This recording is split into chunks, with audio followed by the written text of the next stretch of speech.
Hey y'all, it's Lindsay from My Crafty Plans, and today I am coming at you with a bullet journal notebook throwdown. Basically, I have been bullet journaling in a Erin Condren dot grid notebook that I just had when I decided to give bullet journaling a try. But now that I'm kind of all in on it, I decided I wanted to pick a new notebook, mostly because the Erin Condren notebooks on the dot grid have this little strip right here that is super annoying. It's just driving me bananas. I always have to white it out and put washi over it. That's why you will notice on my bullet journal there's literally washi strips on the top of like every single page. It's just to cover this up. So I decided to test out a bunch of other different notebooks out there. Basically, anytime Erin Condren starts making these dot grids with completely blank pages, I will be right back there in a heartbeat. I love these notebooks so much, and I have a bunch of them, but just for bullet journaling with all that whiting out, I'm just done with that. So I decided to try out some different notebooks, got a couple of the popular brands and a couple of generic-y types. All of the stuff that I'm looking at is in a larger size. I tried to find stuff close to the B5 size, which is 7 by 10. The Erin Condren notebooks are actually 7 by 9. That's what I'm used to. And to me, that was really important. A5 is just too small for me. And I really just wanted to find something in a larger size. So I'm going to run you through all of the different journals that I checked out and some of the features that they have and how they did on my pen testing system. And then I will reveal the winner. Okay, so first up I have these two I'm calling them generic bullet journals. Basically, they were just really cheap dot grid notebooks that I found on Amazon. This purple one is the Notebook for Life and it was $4.99 on Amazon. And this pink one is the Signature Planner dot grid and it was $5.99 on Amazon. So these are both in 7 by 10. They come in other sizes, or at least this Notebook for Life one does. They come in other paper, like lined or blank. So a lot of optionality on that. Obviously, a super cheap price. All of the notebooks I looked at had 5mm dots. But the two things that really stood out about these cheap notebooks versus some of the more premium brands is that they both have glue binding instead of the stitch binding. So getting these to lay flat is really just very difficult. When you're in the middle, it's not even that big of a deal, but when you're on the ends and stuff, yeah, that's super hard. I didn't really think that that would bother me that much, but I guess I had never really thought about it. And yeah, it was kind of annoying, especially switching over from a spiral bound notebook to a bound notebook. They both also have like really soft, flimsy covers, which a lot of these notebooks had softer covers. I don't necessarily mind the soft cover. I don't really like these pieces of the cover, and I would definitely do like some decorating if I was going to use these.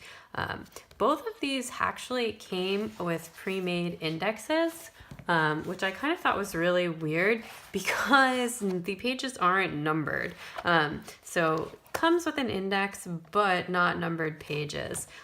This one is the Notebook for Life, and I do not recommend this one. This one is $4.99, but the pen test, this was by far the worst on both ghosting and bleeding of any of the notebooks I tested. So this is a Sharpie down here that like barely counts, but I had bleed through on a number of different pens on this one, and just the ghosting on this was just like really bad.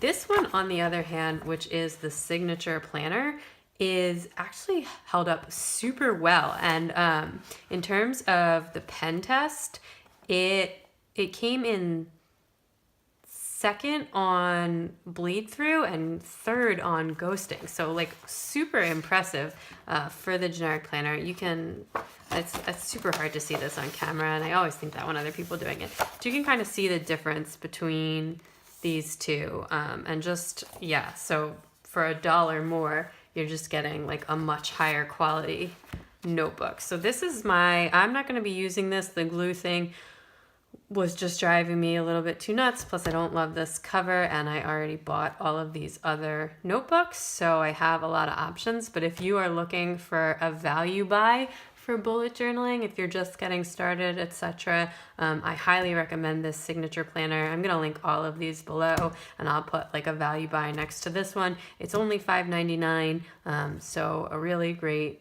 value deal if you're starting out with bullet journaling.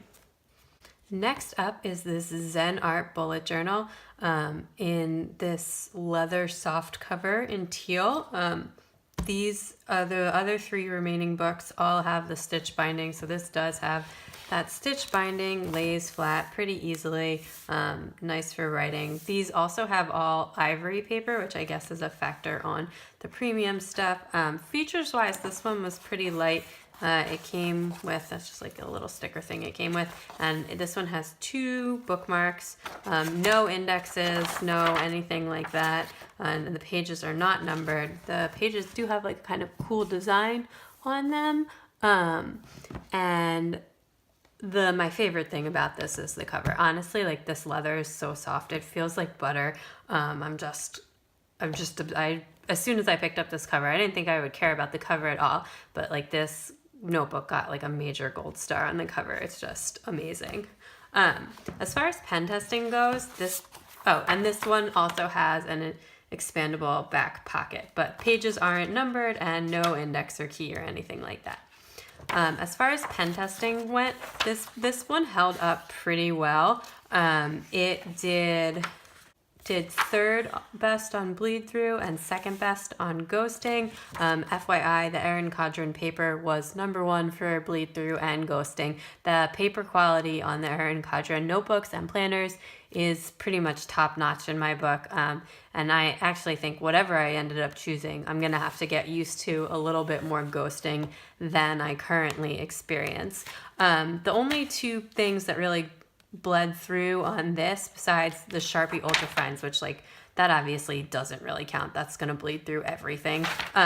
The Tombow Funesque pens gave me trouble on a lot of these, and they don't bleed through in my Erin Condren, and this one didn't really have any other bleed through, maybe like a teeny tiny drop when I really colored things in very hard on some of the coloring markers, but overall, not a lot of bleed through. I tested this with my Pitt Artist pens, Papermate flares, dual brush pens, a bunch of different gel pens, my EK Tools metallic markers, as I said, the Funesque brush pens, Sharpies, mild liners, and Crayola super tips. I did all of the same pens on the test in the same colors, to be fair, but you know, you're never writing exactly the same. But anyway, so this one's pretty good, not too terrible on ghosting, although like I said, a little bit more than in the Erin Condren notebook, but overall good paper quality. And it was also a really smooth writing experience, more smooth than the 2 generic brands, but not quite as smooth as the Lectern notebook, which was top on that. This notebook is $12.95, so actually fairly medium on the price compared to some of the more premium brands. So not a bad deal on that. And again, this cover is just like, the cover is just special on this, honestly. It just was a huge draw. This has 160 pages, and they are unnumbered. So it's actually a good deal thicker than some of these other books as well.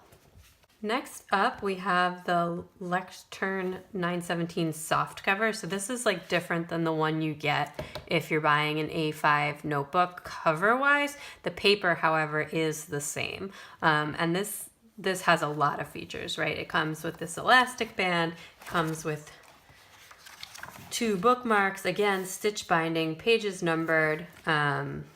This was overall the best writing experience. I mean, your pen just glides across the page on this super easily.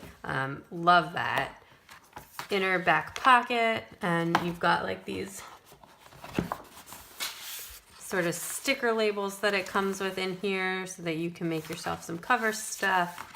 And yeah, so in terms of ghosting and bleed through, I was actually a little bit disappointed in this notebook. I know a lot of people just absolutely love these, but for the price, I just felt like I was getting a little bit more bleed through and a lot more ghosting than I was expecting. This actually, I thought, besides the one discount notebook that was only $4.99, this did kind of the worst on pen test type stuff. So that was actually pretty surprising and disappointing for me.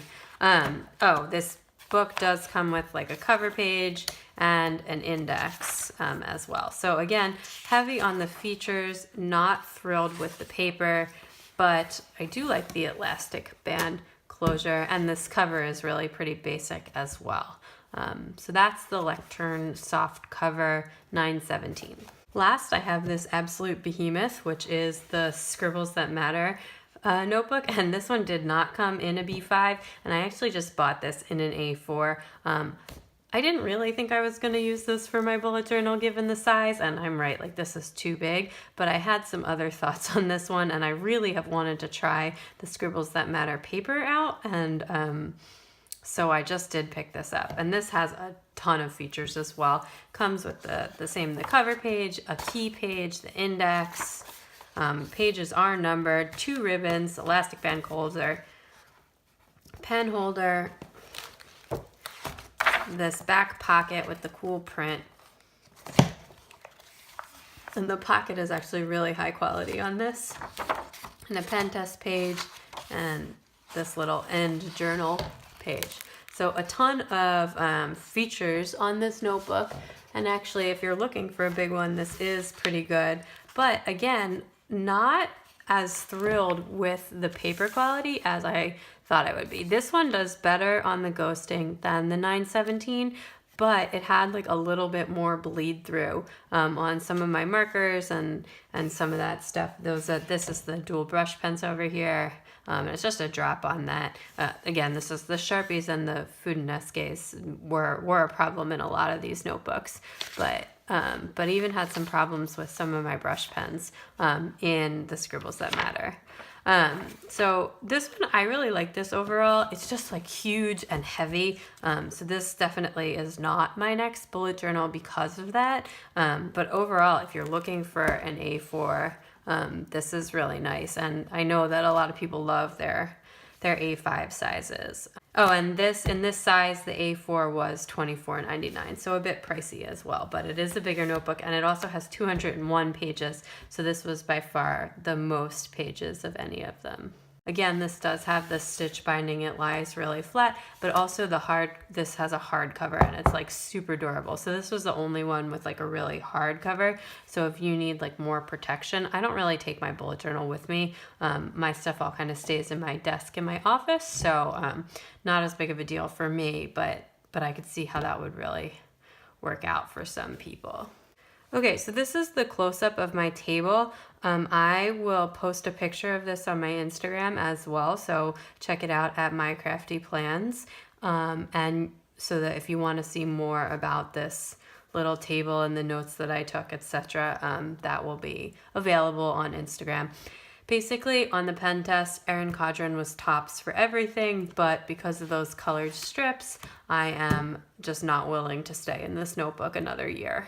In terms of the best value planner, the signature planner that I got on Amazon for $5.99, which did second best on bleed through and third best on ghosting, that is a super great buy. If you can get over the glued binding, that is a fantastic journal for you. Again, pages not numbered, but it's only $5.99. So now for the winner. Dun, dun, dun, dun. In case it wasn't obvious while we were going through, next year I will be using the ZenArt bullet journal.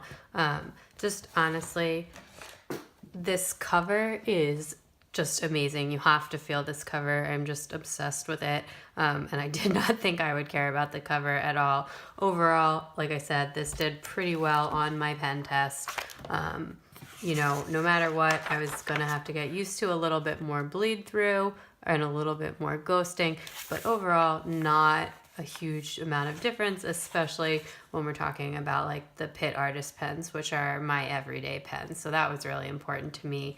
And for some of the other stuff where I do markers quite frequently, I'll probably gravitate towards some lighter colors than I did, but I did pick up a whole bunch of new mild liners and I'm excited to play with those. But I'm really excited to get started in this. In January, I will have a 2018 collections walkthrough and as well be continuing with monthly bullet journal setup and other types of bullet journaling videos. If there's anything you'd like to see, let me know in the comments below.